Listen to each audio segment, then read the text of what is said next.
Não tem, não foi dado, não saiu da pauta da redação. Não tem um jornalista que obrigue um juiz a vazar informação. Não tem. Então, você tem um comportamento também que é um comportamento que deve ser questionado. No caso nosso da imprensa, o que eu considero... Acabou meu tempo já? Então só tentando concluir. No caso nosso da imprensa, o que eu considero que é o nosso caminho de alguma maneira, o que a gente vem percorrendo e que pode ser acelerado, e que deve ser ampliado, que vai ser discutido e que vai ser cada vez mais complexo na medida em que a gente tem uma pulverização dos meios da distribuição de informação, que é o caminho, primeiro, do aperfeiçoamento profissional, da formação e aperfeiçoamento profissional. Segundo, caminho desse tipo de conversa, que não é nova, é uma conversa antiga. Se você pegar o que era a cobertura da área de justiça e da polícia, quando eu comecei em jornal, em 1971, no Globo, no Rio, e o que é hoje, é da Idade Média para o Iluminismo, não tem comparação, é isso? Então, há uma evolução real, concreta, e a autorregulamentação. É a própria imprensa, através de seus códigos de ética, através de seus manuais, através de conselhos de leitor, através de discussões internas, através da abertura de espaço claro para o direito de resposta. O direito de resposta não foi, com o final da lei de imprensa, ele não foi regulamentado. Não sei como será regulamentado. Agora, nós da imprensa temos a obrigação de acolher o direito de resposta, independentemente disso, e com a rapidez e a transparência que isso exige, reconhecer erro, abrir espaço para o outro lado. Então, essas coisas foram sendo acrescidas a essa imprensa. Eu queria ter colocado aqui uma questão em relação à televisão, ao televisionamento de júri e tudo mais, que é uma discussão recorrente, mas eu posso colocar depois nas perguntas.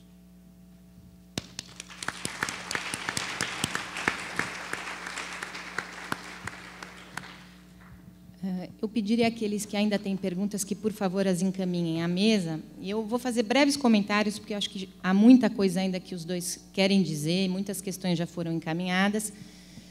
Mas, em primeiro lugar, Marcelo, dizer o seguinte, em nome do IDDD, né, certamente também do IBCCRIM e, obviamente, da ABRAGE, que são as organizadores desse seminário, que exatamente porque nós não acreditamos na censura que nós estamos hoje aqui. Né? Quer dizer, é para que isto não venha como uma resposta fácil que esse diálogo é tão fundamental. E eu aproveito para fazer pequenas considerações, aproveitando até um pouco a fala do Eugênio, né, na mesa anterior, em que eu concordo com você, Eugênio, quando você diz que o jornalista ele tem um pacto com o cidadão e não com o Estado. E acho que essa frase, essa afirmação, serve também aos advogados. O advogado ele tem um pacto com o cidadão, seu cliente, aquele em nome de quem ele vai atuar, e não com o Estado. E acho que, muitas vezes, a dificuldade na compreensão dessa circunstância traz também um conflito nessa questão da cobertura jornalística e do processo criminal ou da atuação do defensor. Nos vários encontros que nós do IDDD temos feitos com jornalistas, isso aparece muito. A questão de ouvir o outro lado. Nós tentamos ouvir o outro lado, mas quando este outro lado, e é sempre, é a defesa não fala. Ou o advogado não quer que o seu cliente fale. Por que isso acontece? Como se, ao tentar ouvir o advogado e o seu cliente, o outro lado estivesse perfeitamente respeitado, o que não é verdade. Então, acho que esta é uma percepção importante de se ter, porque um dos propósitos deste projeto no IDDD é exatamente tentar fazer com que a imprensa tenha um olhar crítico da atuação de todos os operadores, dos operadores de direito, daqueles prestadores de informação, das suas fontes. E quando o Dr. Márcio menciona, numa determinada cobertura, que a imprensa teve um olhar acrítico, é a isso que nós nos referimos. É exatamente na expectativa de que a imprensa tenha um olhar mais amplo e possa questionar, por exemplo, a postura de um delegado que puxa a cabeça de um cidadão que está algemado numa delegacia de polícia para que ela seja exposta as câmeras de televisão, que a gente espera que a imprensa critique essa postura e não simplesmente veicule aquela imagem de uma forma corriqueira, como tem acontecido. Ou quando a gente fala de vazamento, Marcelo, é questionar se você tem uma decisão judicial que determina o segredo de um determinado dado ou de uma determinada informação, o que nós mais ouvimos do jornalista, o que é, bom, eu não quebrei sigilo nenhum. Quem quebra o sigilo, porque tem o dever de guardá-lo, são os operadores do direito. Né? É o juiz que impõe o sigilo e as partes que tiveram acesso àquele dado sigiloso. Eu, como jornalista, recebo o dado e, se o considero de interesse público, tenho o dever de publicar. Também não tenho dúvida disso. A minha pergunta, e aí eu dirigiria aos dois palestrantes, é: quem define o que é interesse público? Vai ser o jornalista? É o jornalista que define que dado sigiloso ele deve ou não publicar? Em que momento esse conceito vai atender a todas as vontades envolvidas nessa questão? Por outro lado, o homem público. O homem público, quando ele está exercendo uma função pública, ele está dispondo um pouco do seu direito à privacidade. É uma frase que muitas vezes a gente ouve, né? Porque, na verdade, o homem público é isso, ele está se dispondo a abrir determinadas questões da sua vida que o particular não precisa abrir. Quem define até que grau esta privacidade existe ou não para o homem público? Também é a imprensa? Eu também encaminharia essas questões para os dois palestrantes. Doutor Márcio, o senhor pode começar comentando? Posso.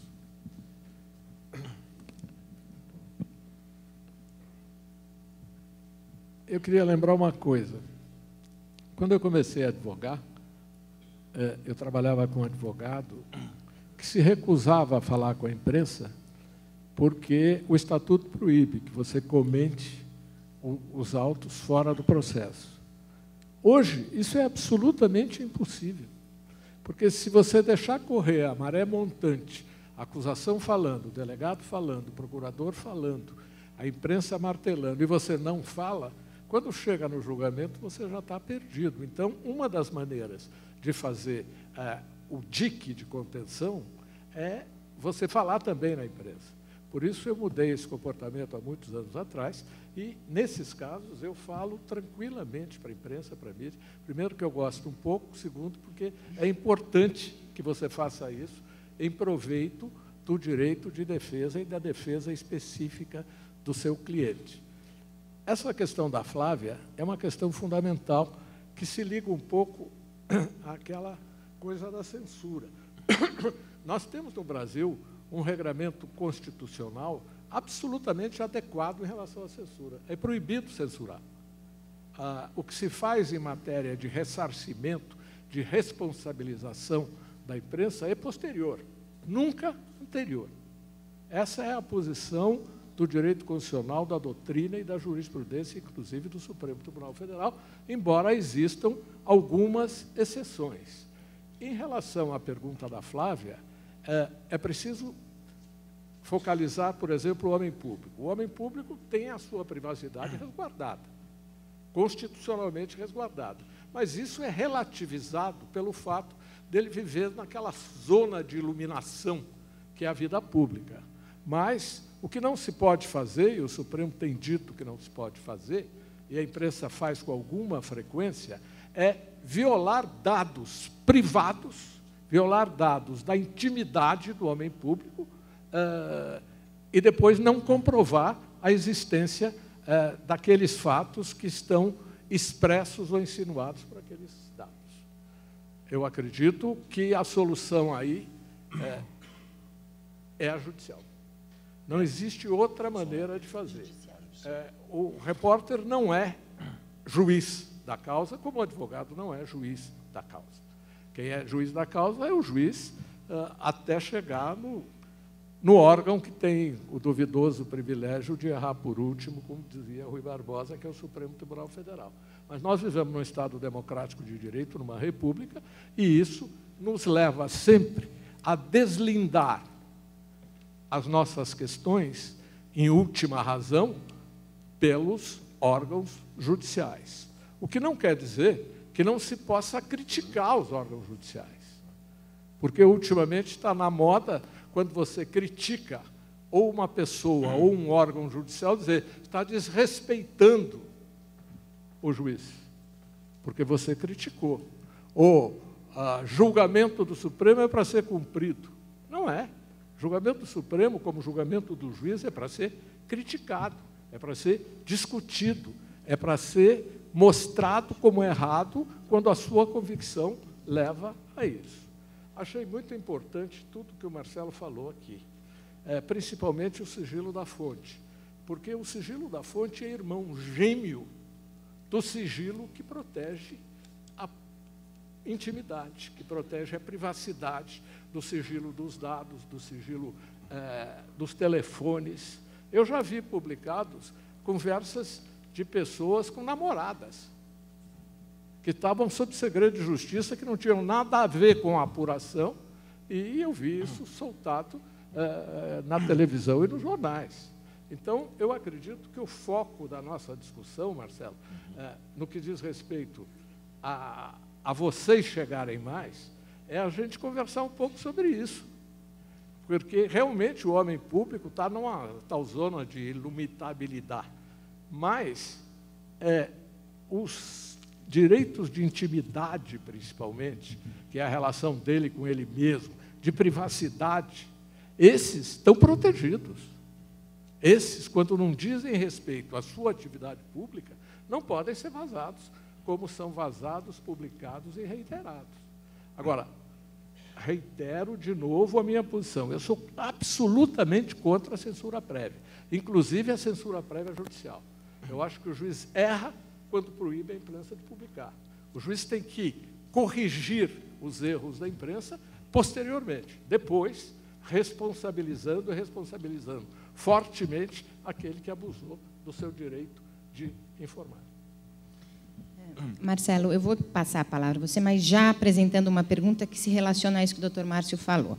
A maioria das profissões impõe aos profissionais de sua classe um código de ética ou conduta, coisa que, salvo engano, não acontece com os jornalistas. A ideia a ser discutida não é uma censura prévia, e sim uma responsabilização posterior do profissional que erre. Qual a sua opinião a respeito disso? Bom, deixa eu primeiro colocar a questão do quem define o que é interesse público. Quem define o que é interesse público, evidentemente, é a linha editorial do meio, do jornal. Diferentemente do que se imagina, em redações, você não tem decisões monocráticas, embora você tenha uma hierarquia. As informações circulam por vários níveis até serem ou publicadas ou colocadas no ar. Então, evidentemente, não é o repórter que chega e tem a informação e ponto final. Isso passa por um editor, por uma discussão interna, às vezes, conforme o tempo, menos ou mais. E esses temas mais difíceis, mais complexos, que implicam em maiores responsabilidades, tem uma discussão maior que, em alguns momentos, passam até pelos departamentos jurídicos dos meios de comunicação. Então, agora, o que eu considero que seja interesse público, aquela informação de interesse público no jornal que eu estou trabalhando, é possível que em outro jornal, outra televisão, de outro estado, de outro país, não considere de interesse público. É essa a diversidade que tem e que a gente tem. Então, é possível que a gente não chegue a um acordo. A linha editorial, o que é importante, o que eu sempre considero importante, na questão da imprensa, é a exposição pública dos seus valores. Quais são os valores daquele meio? Quais são o que ele defende claramente como valores diante da sua ou audiência ou dos seus leitores? A partir dessa definição, você define o que você quer.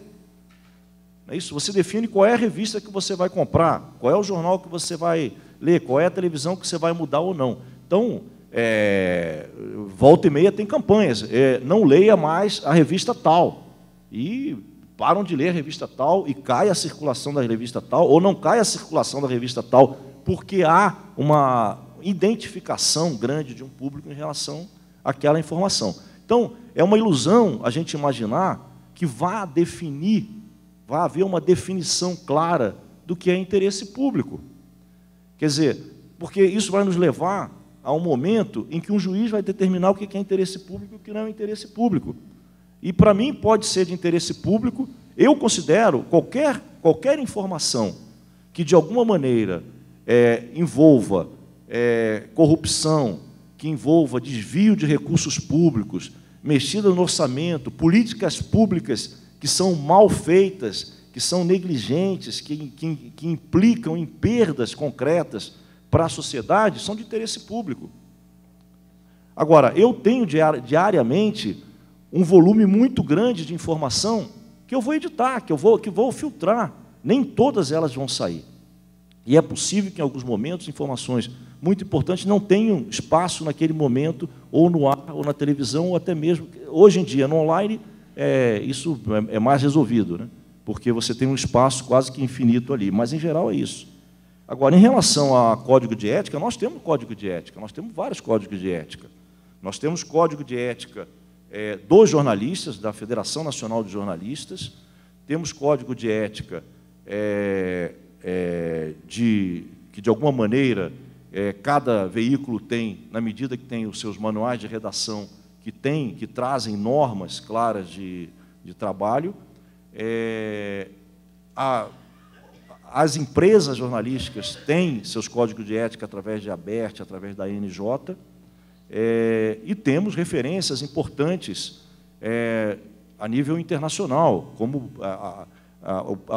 o próprio Sistema Interamericano de Direitos Humanos, que tem a sua linha de trabalho com a Relatoria de Liberdade de Expressão, traz ali referências permanentes sobre conduta de jornalistas que a gente procura seguir e encaminhar. Então, nós temos código de ética.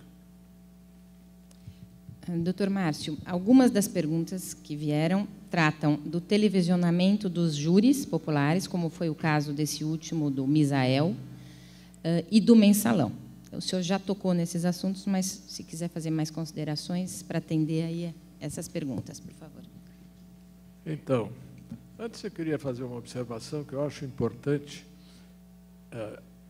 a respeito do que o Marcelo falou. Realmente, nós não podemos ter em tese, ter a priori, uma definição do que seja interesse público e do que não seja interesse público. É impossível escrever isso em abstrato. O que se pode fazer é vivenciar essa tensão dialética caso a caso, entre o interesse público de um lado e, de outro lado, o interesse de proteção da intimidade e da privacidade e do devido processo legal em relação às pessoas. Isso tem que ser olhado caso a caso, não existe outra possibilidade. Transmissão de júri. Eu hoje estou meio em cima do muro aqui. Eu vou dizer o seguinte, o meu coração é a favor da transmissão, mas a minha cabeça não é. Eu acho que, se a gente começar a transmitir júri, vai haver o fenômeno da atuação.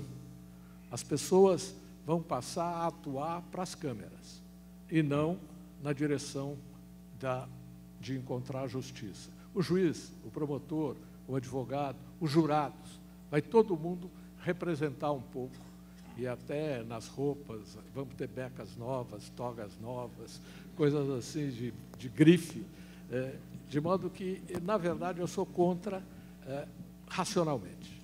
Sou a favor emocionalmente. Eu gostaria de fazer um júri televisionado.